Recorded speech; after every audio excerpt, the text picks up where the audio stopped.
Hi everyone, আসসালামু আলাইকুম। আশা করছি আপনারা অনেক ভালো আছেন।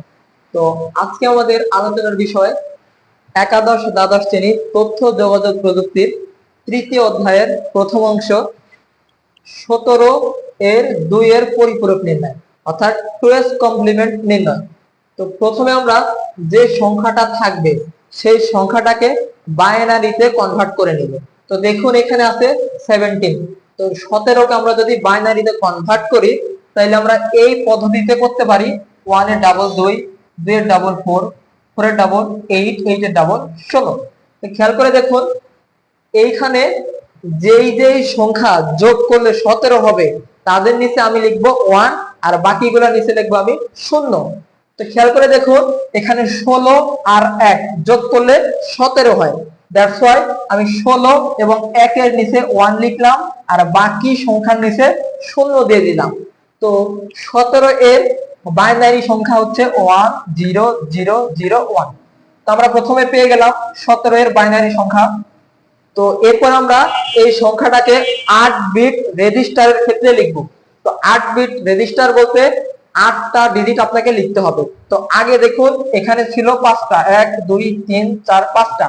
তো আমরা এই 5টাকে কি করব, 8 বিট রেজিস্টারের সংখ্যাতে রূপান্তরিত করব। এই 5টা বাদে বাম পাশে আমরা কি করব, আর 3টা শূন্য দিয়ে 8 বিট রেজিস্টারে তৈরি করব। সাপোজ আপনার এইখানে যদি 3টা সংখ্যা আসতো বা 3টা ডিজিট আসতো তাহলে আপনি কি করতেন, বাম পাশে 5টা শূন্য দিয়ে 8 বিট রেজিস্টারের সংখ্যা তৈরি করতেন। তো এরপরে আমরা কি করব, একের পরিপূরক নির্ণয় করব। প্রথমে আমরা একের পরিপূরক নির্ণয় করব। তো একের পরিপূরকটা হচ্ছে 8 বিট রেজিস্টারের ক্ষেত্রে যে সংখ্যাটা আমরা পেয়েছি সেটার ক্ষেত্রে কি করব, যেখানে 0 আছে সেখানে 1 লিখব এবং যেখানে 1 আছে সেখানে 0 লিখব। খেয়াল করে দেখুন 0 আছে দ্যাটস ওয়াই 1, 0 আছে 1, 0 আছে 1, 1 আছে 0, 0 আছে 1, 0 আছে 1, 0 আছে 1, 1 আছে 0। অর্থাৎ যেখানে 0 সেখানে লিখবো 1, যেখানে 1 সেখানে 0। তো এটাই হচ্ছে একের পরিপূরক।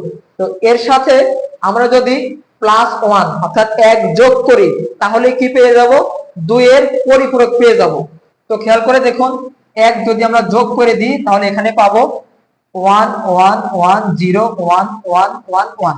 তো এটাই হচ্ছে আমাদের 2 এর পরিপূরক। তো এখন আপনাদের একটু মনে রাখতে হবে এখানে আমরা গুনতে গুনতে আস্তে আস্তে বাম দিকে যাব, যে যেটা 8 নাম্বার বিট হবে সেটা চিহ্ন বিট। তো খেয়াল করে দেখুন 1 2 3 4 5 6 7 8, অর্থাৎ এই যে 8 নাম্বার বিট এই বিটটাকে বলা হবে চিহ্ন বিট। তো আপনারা মনে রাখবেন চিহ্ন বিট অর্থাৎ 8 নাম্বার বিট যদি 1 হয় তাহলে মাইনাস হবে এবং 8 নাম্বার বিট যদি 0 হয় তাহলে প্লাস হবে।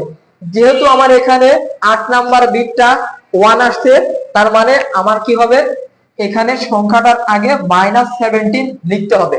তো সবাইকে অসংখ্য ধন্যবাদ, আজকে এ পর্যন্তই।